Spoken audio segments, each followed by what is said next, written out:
Assalamualaikum warahmatullahi wabarakatuh. Ketemu lagi dengan saya Siti Nur Hasanah di channel saya Siti Nur Hasanah Yahya. Sebelum tonton videonya, jangan lupa untuk klik tombol like and subscribe. Nyalakan juga loncengnya ya.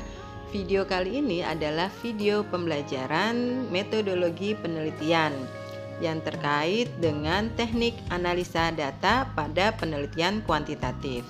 Semoga videonya bermanfaat. Selamat menyaksikan. Wassalamualaikum warahmatullahi wabarakatuh. Oke, selanjutnya masih di bab 3 untuk teknik analisa data. Ini yang kuantitatif. Ini yang kuantitatif ya. Untuk teknik analisa data yang kualitatif nanti ada lagi. Bisa pakai triangulasi data ya kalau untuk yang kualitatif. Tapi ini yang saya jelaskan yang kuantitatif. Nah, data yang telah dikumpul dianalisis secara kuantitatif dengan menggunakan PET analisis. Lalu di sini saya juga mendeskripsikan teknik pengolahan data dalam penelitian ini meliputi 3 hal, gitu ya. Analisa datanya ada 3 hal. Yang pertama ada analisis deskriptif. Saya analisis secara deskriptif. Analisis deskriptif itu terbagi menjadi statistik deskriptif.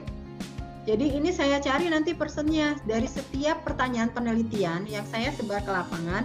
Itu nanti per poinnya itu ada sekian persen orang menjawab ini, sekian persen responden menjawab ini, itu tergambar dalam deskriptifnya gitu.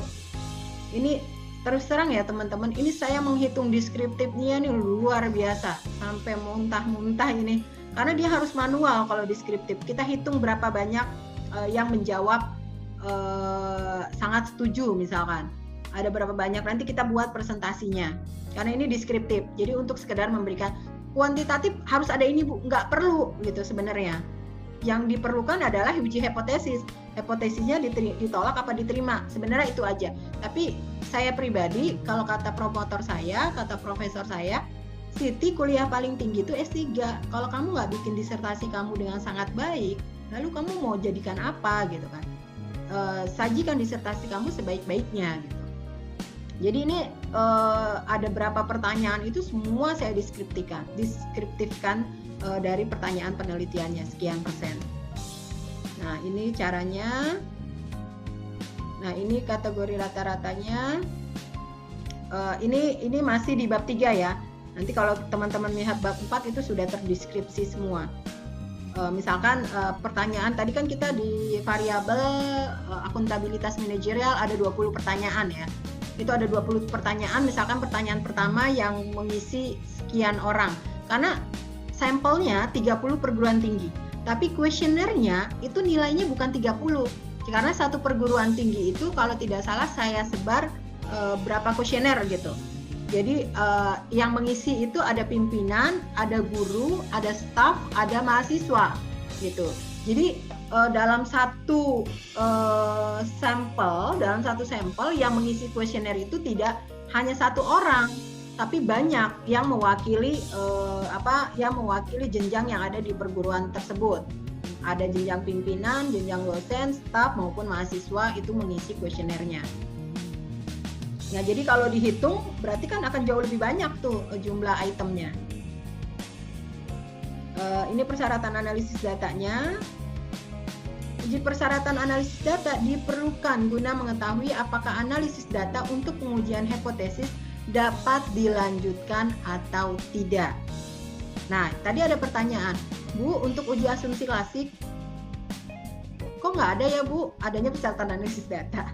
Itu sama aja, uji asumsi klasik, bahasa lainnya uji persyaratan analisis data. Jadi, persyaratan analisis data ini harus kita lakukan sebelum kita melakukan pengujian hipotesis. Jadi ketika data itu yang pertama misalkan harus diwajibkan data itu berdistribusi normal, ternyata data itu tidak normal, maka pengujian berikutnya atau untuk uji hipotesisnya khususnya di penelitian saya untuk PET analisisnya tidak bisa dilakukan. Karena apa? Karena di sini kan persyaratan analisis data diperlukan guna mengetahui apakah analisis data untuk pengujian hipotesis dapat dilanjutkan atau tidak. Nah, asumsi yang paling lazim pada uji parametrik adalah sampel acak yang berasal dari populasi berdistribusi normal, data bersifat homogen, dan bersifat linier. Bila asumsi ini dipenuhi, atau paling tidak penyimpangan terhadap asumsinya sedikit, maka uji parametrik bisa andalkan.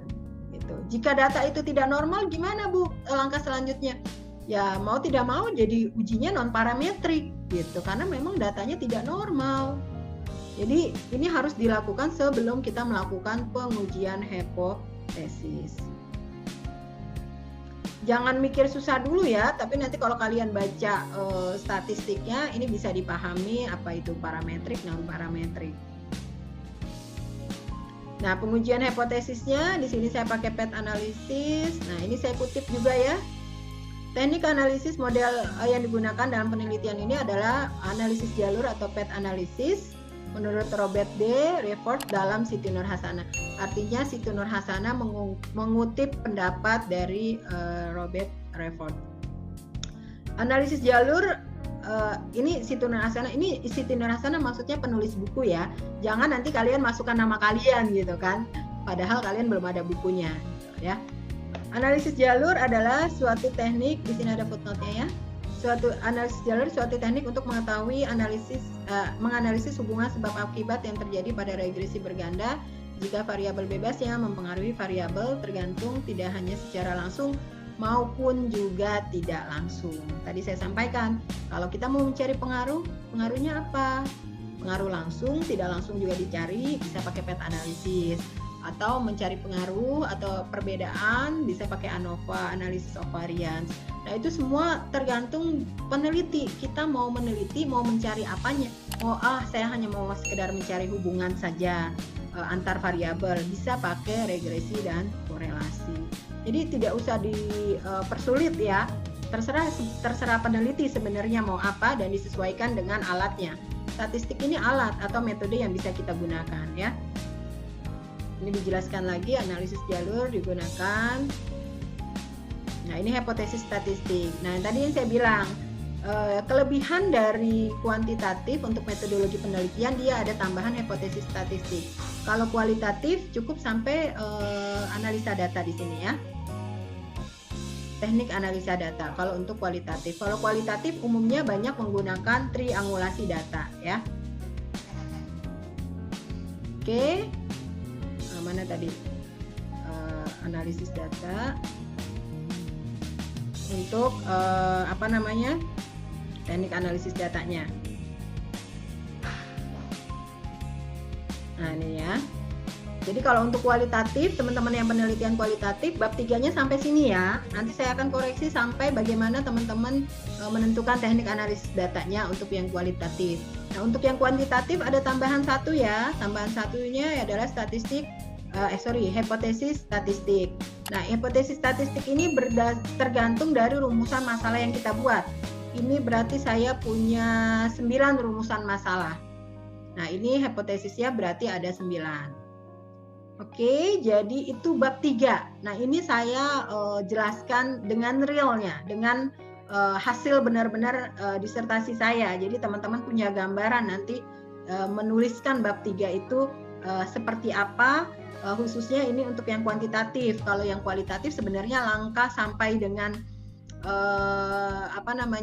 kalau tadi kita pakai kuesioner, di sini saya pakai kuesioner, nanti teman-teman bisa langkahnya sampai dengan wawancara, menjelaskan juga kisi-kisi wawancaranya tuh apa aja, bisa dijelaskan di sini. Jadi benar-benar pembaca itu tahu dengan jelas, ternyata pertanyaan penelitiannya didapatkan dari sini, dari sini, dari sini. Dan itu tergambar jelas semua di dalam bab 3 kita. Jadi nanti ketika pembaca hasil penelitian kita membaca bab 4, mereka sudah tahu dasarnya dari mana, yaitu dari bab 3. Bab 3, sebelum ke bab 3 ada bab 2, sebelum ke bab 2 ada bab 1. Sebelum ke bab 1 cari masalah gitu ya. Nah, itu tahapan teman-teman nantinya membuat bab 1, bab 2, dan bab 3. Penjelasan saya ini sebenarnya relate dari sesuai dengan penelitian dikatakan ilmiah itu yang pertama harus sistematis. Jadi penjelasan saya pun sistematis. Kalau teman-teman tidak mengikuti perkuliahan saya sebelumnya, saya pastikan teman-teman akan bingung gitu kan, kok dari mana ya cara membuat pertanyaan penelitian itu, wawancara itu atau kuesioner itu, karena tidak menyimak pembelajaran sebelumnya. Dan pelajaran sebelumnya udah saya masukkan ke dalam channel YouTube saya. Nah, itu bisa teman-teman ulang lagi untuk bisa menulis nanti dan mulai mengerjakan. Makanya kemarin saya bilang saya kirim biar teman-teman sudah mulai menyicil menulis bab 1, bab 2, bab 3. Karena research is process. Penelitian itu sebuah proses. Penelitian itu tidak ada yang instan. Yang instan hanya adanya mie instan gitu ya. Jadi penelitian itu sebuah proses. Teman-teman tidak bisa langsung ke lapangan langsung saya mau ambil data, nggak bisa gitu. Ya, nanti ditanya data apa yang mau diambil, kebutuhannya apa, untuk apa. Nah, itu harus kita lalui prosesnya dari awal. Emang masalah penelitiannya apa? Nah, kalau tiba-tiba kita ke lapangan atau tiba-tiba, Bu, saya mau bikin pertanyaan penelitian loh. Gimana ceritanya tiba-tiba bikin pertanyaan penelitian? Emang apa yang mau diteliti? Masalahnya apa? Di mana? Kapan? Gitu ya. Dan itu semua by proses. Kalau teman-teman tidak melalui tahapan itu, maka saya pastikan sampai dengan di tahapan ini teman-teman akan bingung. Gitu. Jadi buat saya pribadi, never too late, tidak pernah ada kata terlambat gitu ya untuk teman-teman. Aduh, kok kayaknya saya kehilangan banyak materi nih di materi Bunur gitu ya. Nggak apa-apa karena pandemi gitu kita tidak bertatap muka. Saya manfaatkan waktu bertemu kita di online ini dan saya save semuanya filenya lalu saya upload kembali di YouTube untuk bisa memudahkan teman-teman gitu ya.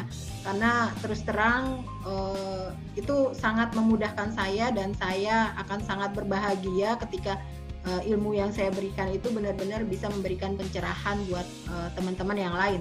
Karena saya juga ketika mencari sesuatu, ketika saya mendapatkan sesuatu, Masya Allah, wah bermanfaat banget, makasih banget sama orang yang ngasih ini gitu. Walaupun saya nggak kenal dengan orang itu ya, saya pengen seperti itu. Ketika saya mendapatkan ilmu dari orang yang saya sendiri tidak kenal, itu saya merasa senang banget. Ternyata begini ya, begini gitu kan. Dan saya mau orang pun seperti itu dengan melihat video yang saya upload dalam YouTube saya. Oke, saya rasa itu untuk penjelasan terakhir mengenai metodologi penelitian sampai di bab 3. Penjelasan ini sampai bab 3. Thank you for watching. Saksikan untuk video kelanjutannya ya.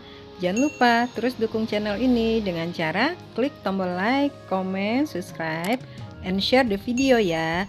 Terima kasih. Wassalamualaikum warahmatullahi wabarakatuh.